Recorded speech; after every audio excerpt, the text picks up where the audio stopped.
The small town of Pine Ridge buzzed with excitement on that warm Saturday afternoon. The local gym, Powerhouse Fitness, was hosting its annual martial arts exhibition, drawing crowds from all over the county. Colorful banners hung from the walls, promoting various classes and upcoming tournaments. The air smelled of sweat and determination, mixed with the faint scent of the food trucks parked outside.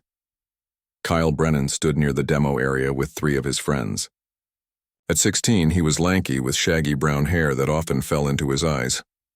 Unlike many teens who slouched through life staring at their phones, Kyle carried himself with quiet confidence. He wore a plain blue t-shirt with the sleeves rolled up slightly, revealing forearms that had begun to show definition from his recent interest in weight training. "My grandpa could probably teach these guys a thing or two," Kyle said, gesturing toward the ring where 2 fighters were demonstrating takedown techniques. He trained Navy SEALs back in the day. His friend Tom nudged him. "For real? That's awesome." Kyle nodded, his face lighting up. "Yeah, he doesn't talk about it much, but Mom says he worked with all kinds of special forces guys in the 70s. He taught them hand-to-hand combat and stuff." A small group of younger kids had gathered around, listening with wide eyes as Kyle continued sharing stories about his grandfather. The pride in his voice was unmistakable, as he described how his grandpa had once demonstrated a technique that became standard for military training.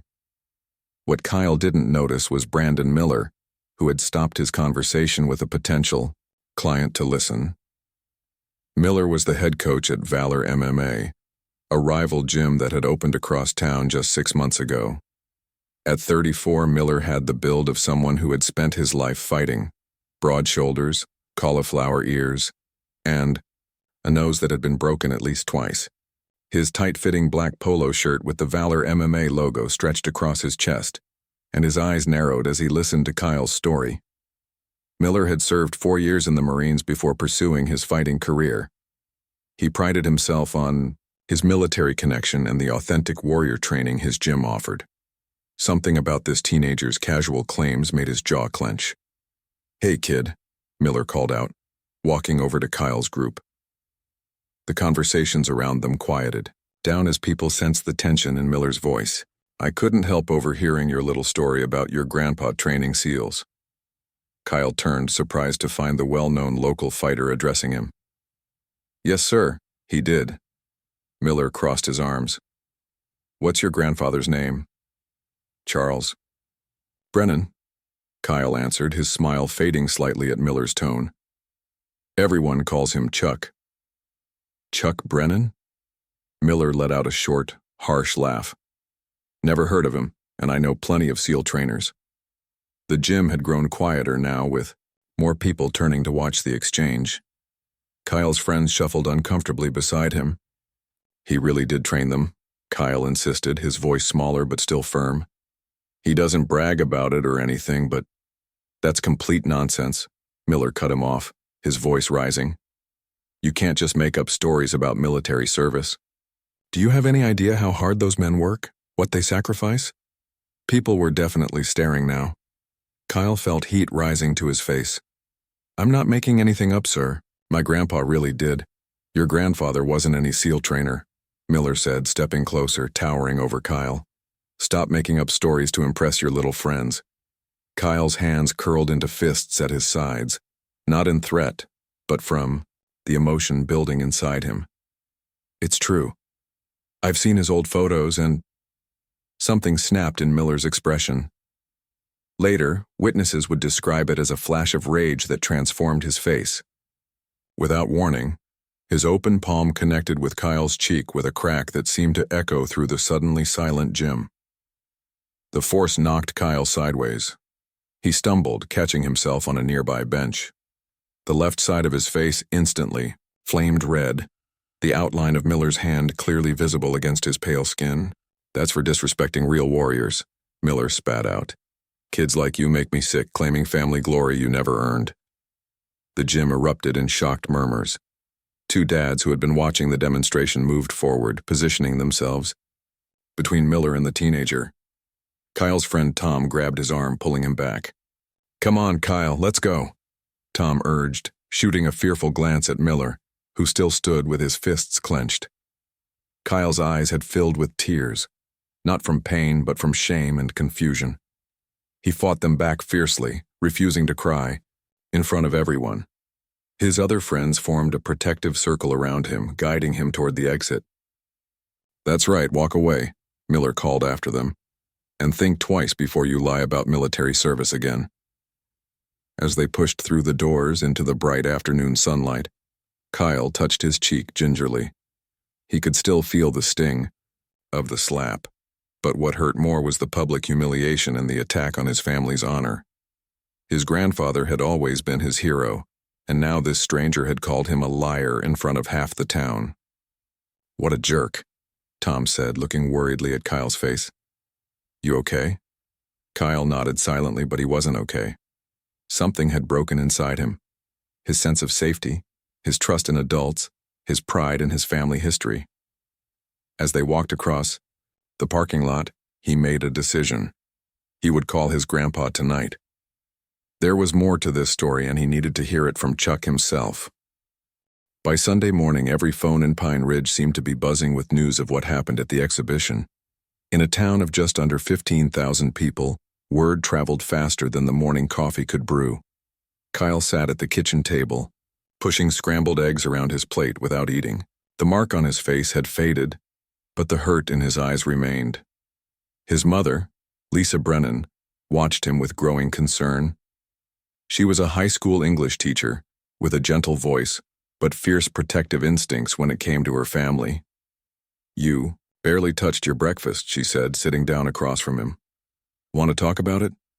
Kyle shrugged, a typical teenage response that normally wouldn't worry her, but today was different. The slump in his shoulders and the way he avoided eye contact told her everything she needed to know. "Tom's mom called me this morning," Lisa continued carefully. "She told me what happened at the gym yesterday." Kyle's fork clattered against his plate. "Everyone's going to be talking about it at school tomorrow." His voice cracked slightly. "That guy made me look like an idiot, Mom. He called me a liar in front of everyone." Lisa reached across the table and took her son's hand. "Your grandfather did work with Special Forces, Kyle, that's the truth.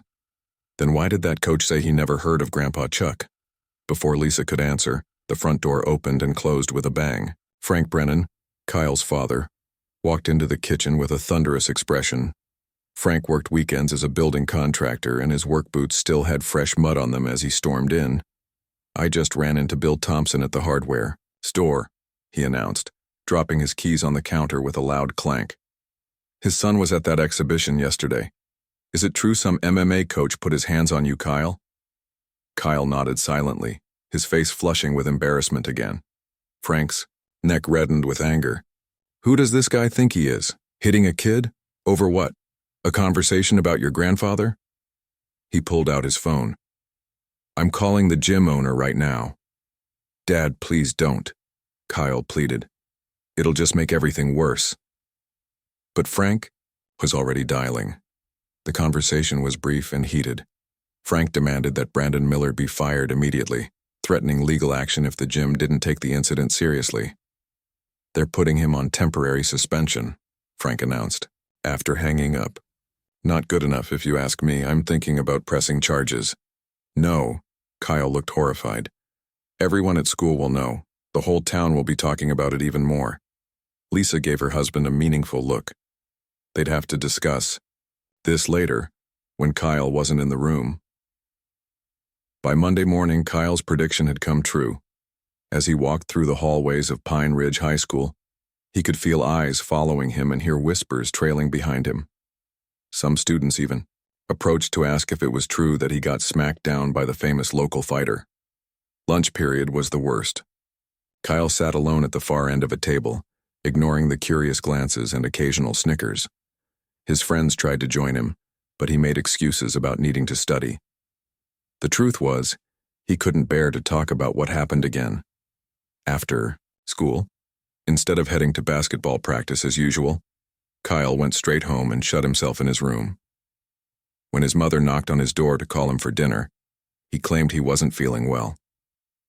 This pattern continued throughout the week. Kyle, once known for his easy smile and active participation in class, now sat silently at his desk, his eyes fixed on his notebook. He quit the basketball team with a hastily written note to the coach.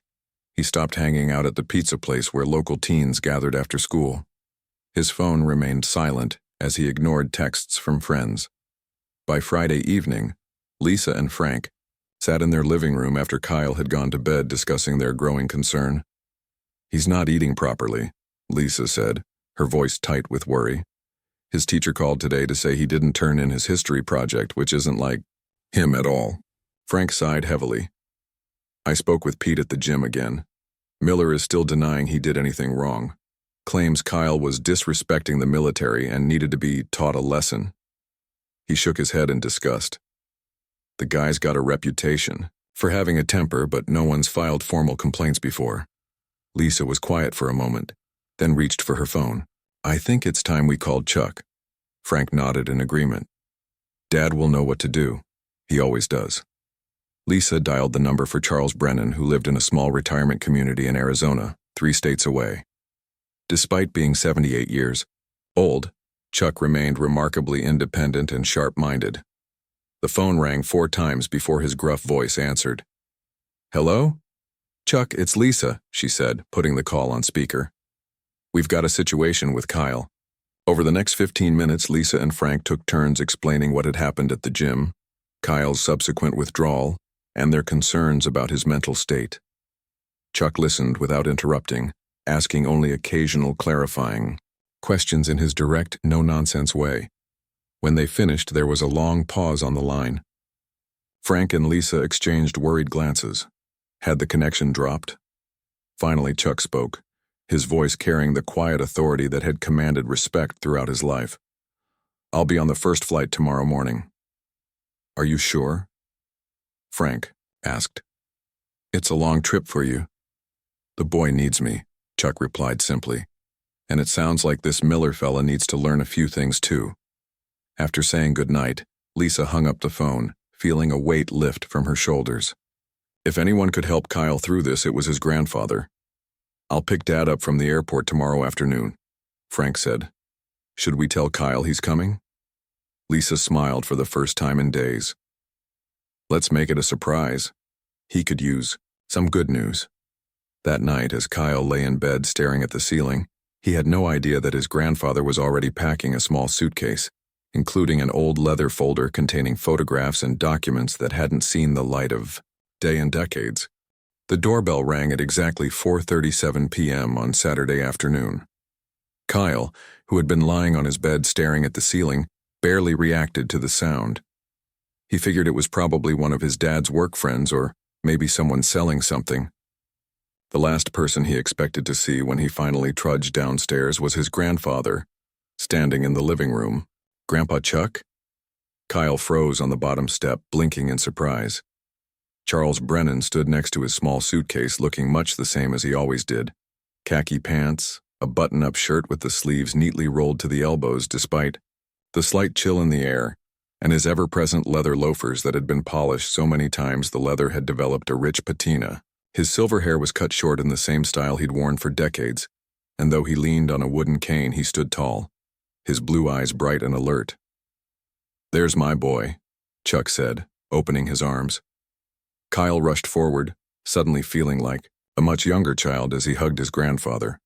Chuck smelled like he always did, of mint gum and that old-fashioned aftershave he refused to give up. "What are you doing here?" Kyle asked, stepping back. "Came to see you, of course." Chuck tapped Kyle's shoulder with weathered fingers. "Your mom tells me you've had a rough week." Kyle shot an accusing look at his mother, who was smiling from the kitchen doorway. "You told him?" "Of course she told me," Chuck said matter-of-factly. "That's what family does. We look out for each other." Over dinner, they avoided talking about the incident at the gym.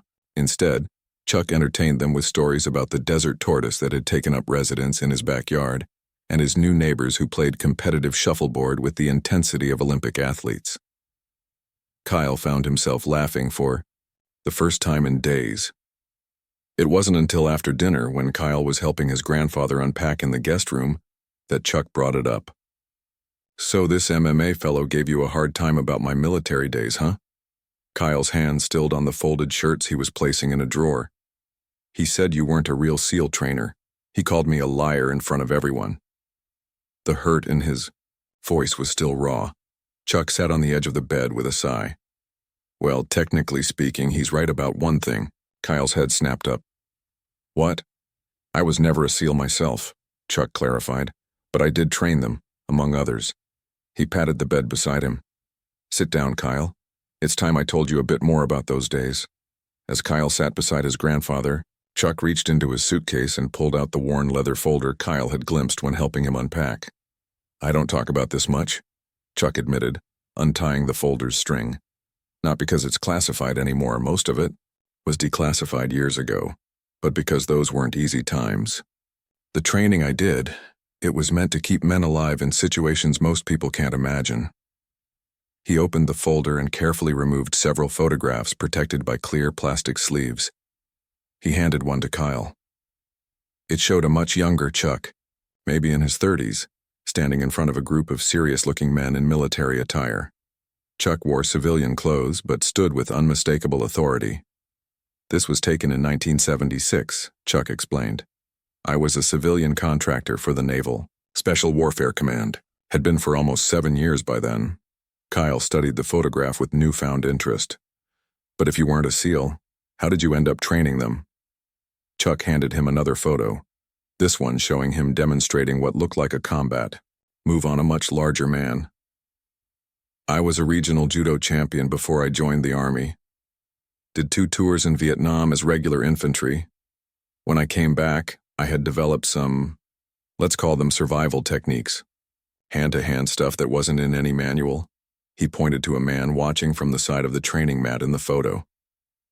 That's Captain Wilson. He saw me teaching some moves at a civilian dojo near the base. Next thing I knew, I was being offered a job to train special operators. Kyle's eyes widened. So you really did train Navy SEALs? And others, Chuck nodded. Army Special Forces, some folks from other agencies I still can't name. Wasn't just me, of course. I was part of, a training cadre, but I developed specific close-quarters combat techniques that became standard protocol for certain situations. Kyle leafed carefully through more photos, Chuck with various groups of trainees, Chuck receiving a certificate from a high-ranking officer, Chuck demonstrating techniques in what looked like a training manual.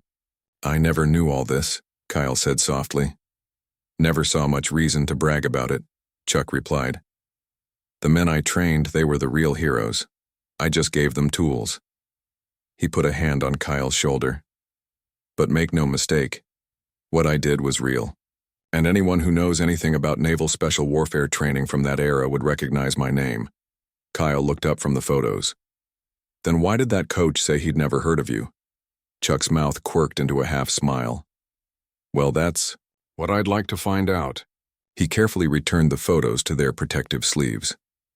How about you and I pay a visit to this gym tomorrow? Kyle's stomach clenched. I don't want to go back there, Grandpa.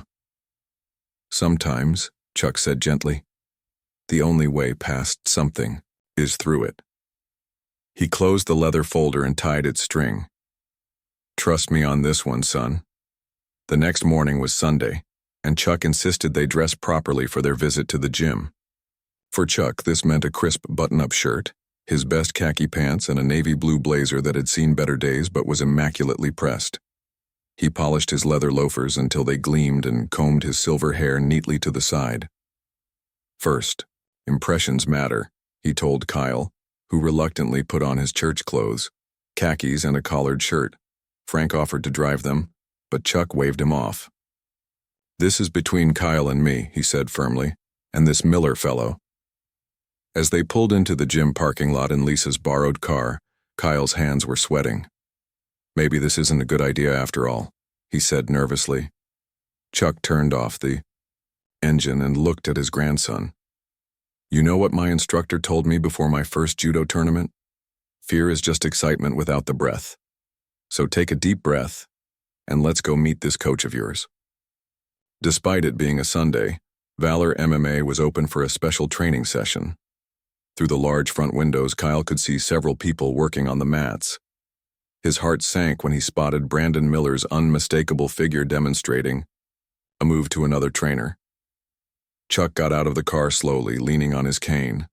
Kyle hurried around to help him, though he knew his grandfather didn't really need the assistance. "Chin up," Chuck murmured as they approached the entrance. "We're not here for a fight. We're here for the truth." As they pushed open the door, the familiar smell of sports equipment and sweat hit Kyle's nostrils. The front desk attendant looked up, his eyes widening slightly as he recognized Kyle. "We'd like to speak with Coach Miller," Chuck said politely. The attendant hesitated, but before he could respond, Miller himself looked over from the training mat. His eyes narrowed when he saw Kyle, and his expression darkened further when he spotted the elderly man standing beside him, leaning on a cane. The gym fell silent as Chuck and Kyle walked toward the training area, their footsteps echoing on the hard floor. The gym felt unnaturally quiet as Chuck and Kyle approached the training area. The rhythmic sounds of punching bags and the usual grunts of exertion had died down as people stopped to watch. Brandon Miller stood on the edge of the mat, his muscular, arms crossed over his chest, eyes narrowed. "This is private property," Miller said as they drew closer. "I don't recall inviting either of you here." Chuck kept walking forward at his unhurried pace, the tip of his cane making a soft thud with each step. "Good morning. I'm Charles Brennan, Kyle's grandfather." His voice was calm and measured. "I understand you and my grandson had a disagreement about my military background." Miller's jaw tightened. He glanced around at the growing audience before looking back at Chuck. "Look, sir, I respect my elders, but I don't appreciate people claiming military credentials they don't have. Your grandson was spreading stories about you training Navy SEALs." "And that bothered you, why, exactly?" Chuck asked, his tone genuinely curious rather than confrontational. Miller's face reddened slightly. "Because it's disrespectful to real servicemen. I served 4 years with the Marines. I know what it takes." Chuck nodded thoughtfully. "Thank you for your service. Marines are fine soldiers." "We're the finest," Miller corrected automatically. "Well now, that depends on the mission, doesn't it?" Chuck's eyes twinkled slightly, though. His face remained serious. He turned to Kyle. "Would you mind grabbing my folder from the car? I think I left it on the back seat." As Kyle hurried out to the car, Miller shifted uncomfortably, aware of the crowd watching them. The gym owner, Rick Turner, emerged from his office, clearly concerned about the situation unfolding in his establishment. "Everything okay out here?" Rick asked, looking between Chuck and Miller. "Just clearing up a misunderstanding," Chuck replied pleasantly. Kyle returned with the leather folder. Chuck took it and gestured to a nearby bench. "Mind if we sit?" "Standing. For too long bothers my hip these days." Without waiting for permission, he walked to the bench and sat down, arranging the folder in his lap. Miller hesitated, then reluctantly joined him, sitting as far away as the bench would allow. "First," Chuck said, looking Miller directly in the eyes, "I want to be clear about something. I was never a SEAL myself." Miller's expression turned triumphant. "Just as I thought." Chuck held up a hand. "But I did train them, and others." He untied the leather folder and began removing photographs and documents, setting them carefully on the bench between them. "I was a civilian contractor for Naval Special Warfare from 1969 to 1983. Before that, I served 2 tours in Vietnam with the Army's 25th Infantry Division." He pointed to the first photograph, which showed him standing with a group of serious-looking men in military attire. "This was taken at Little Creek in '74. Miller leaned forward despite himself, studying the image with professional interest. His eyes widened slightly as he recognized something. That's the old Phase 2 training facility." "Indeed it is," Chuck confirmed. "I helped develop close-quarters combat techniques after the incident in Munich in '72. The brass realized our boys needed better hand-to-hand training for certain scenarios." Chuck laid out more photographs, ones showing him demonstrating fighting techniques, receiving commendations, and standing with various groups of military personnel. Miller's expression shifted from skepticism to confusion, and then to something that looked almost like embarrassment. This one might interest you, Chuck said, pulling out a worn training manual with "restricted" stamped across its cover. He opened it to a dog-eared page and handed it to Miller. They called it the Brennan method for a while, though that name didn't stick. Miller took the manual with careful hands, his fighter's eyes immediately recognizing the effectiveness of the move diagrammed on the page. "I know this technique," he said slowly. "My first combat instructor taught us this takedown method." He looked up at Chuck with new eyes. "We still use a variation of this in advanced classes." "It works," Chuck said simply. "That's why it's still taught." Rick, the gym owner, who had been watching silently, suddenly stepped closer. "Wait a minute. Brennan? Not Charlie Quick Hands Brennan?" Chuck smiled slightly. "Haven't heard that? Nickname in a long while." Rick's face lit up with recognition.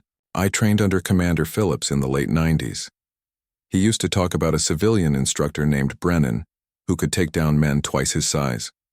Said he was the best hand-to-hand combat teacher the Navy ever had." The gym had grown even quieter as people gathered closer, straining to hear.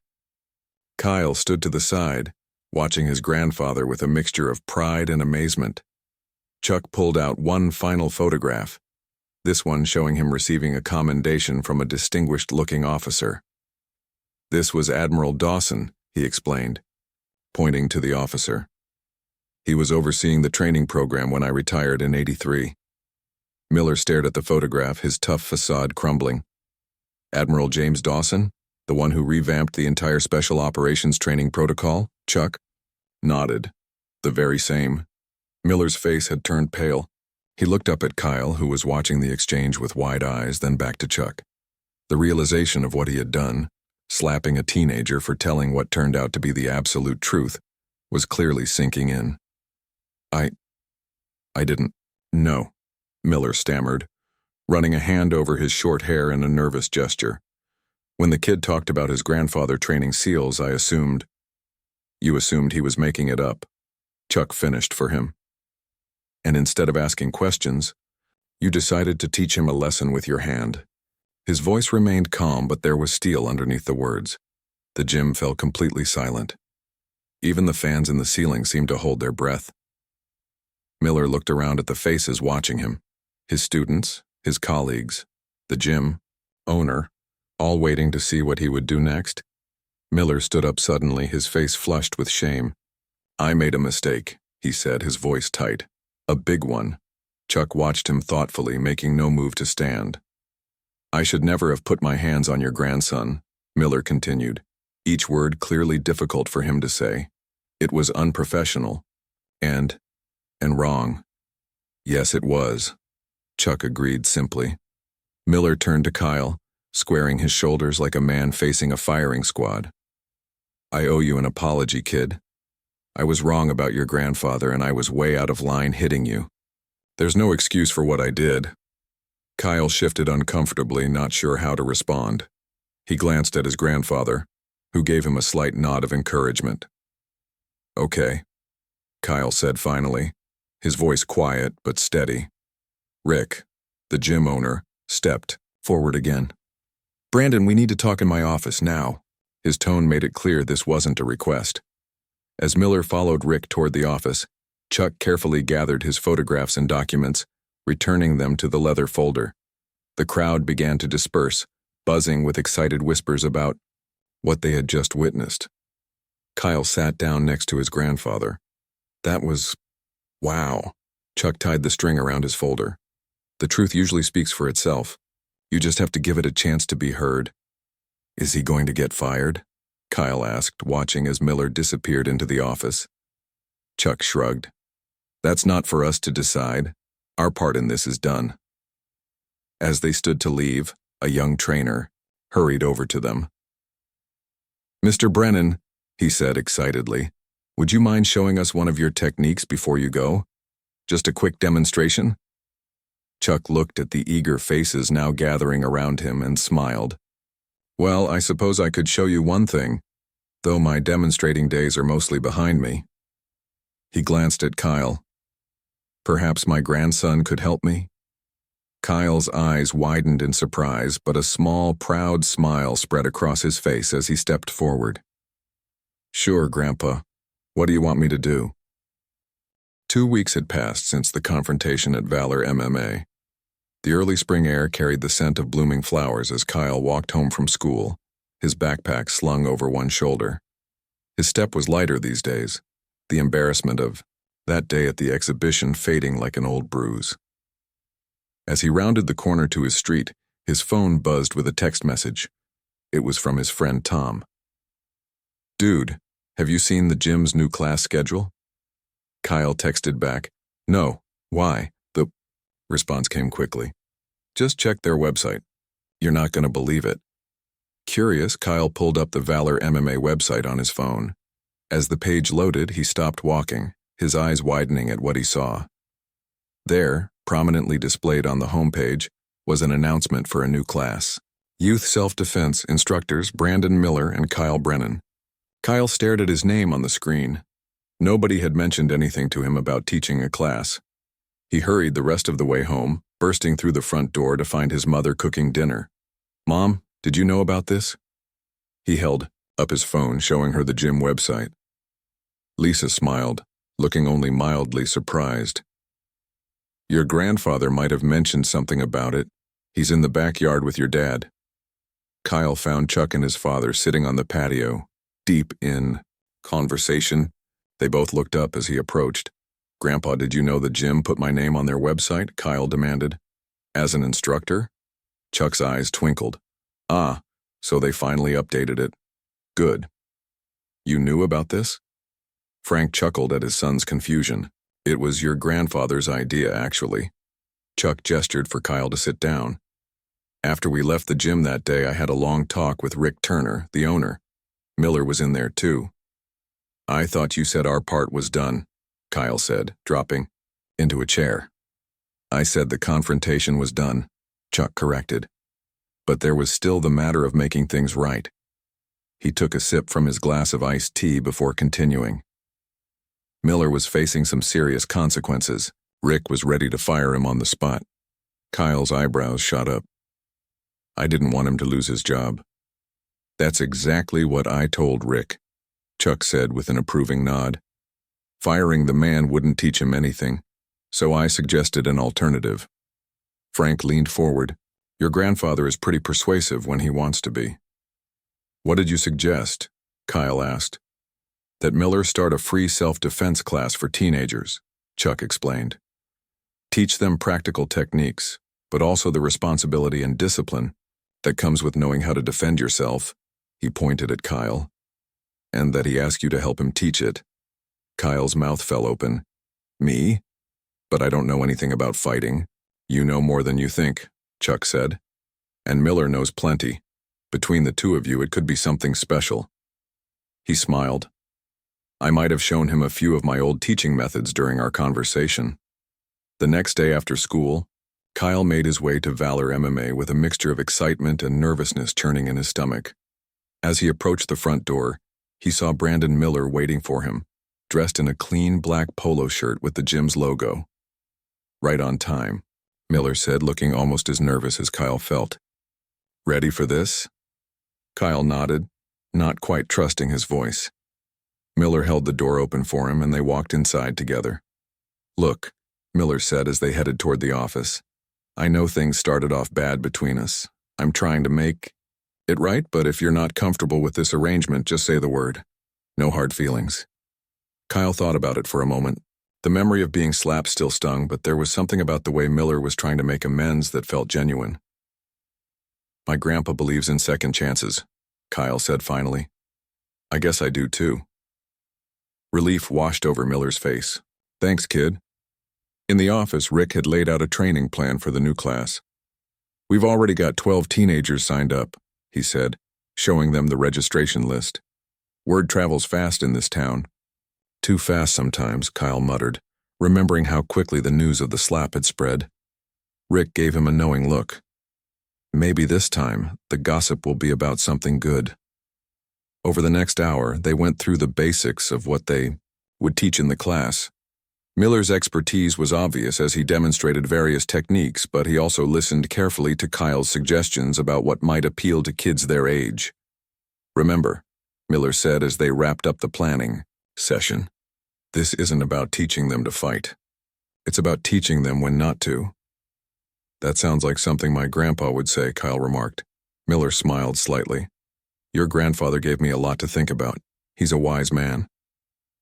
The following Saturday morning, the gym was buzzing, with energy as teenagers and their parents filtered in for the first session of the new class. Kyle stood off to the side, watching nervously as the space filled up. There were more kids than they had expected. Word had definitely gotten around. Miller approached him, looking unusually formal in a clean white GI. Ready for this, assistant? Instructor Brennan? Kyle smoothed down his own GI, a gift from his grandfather, and nodded. Ready as I'll ever be.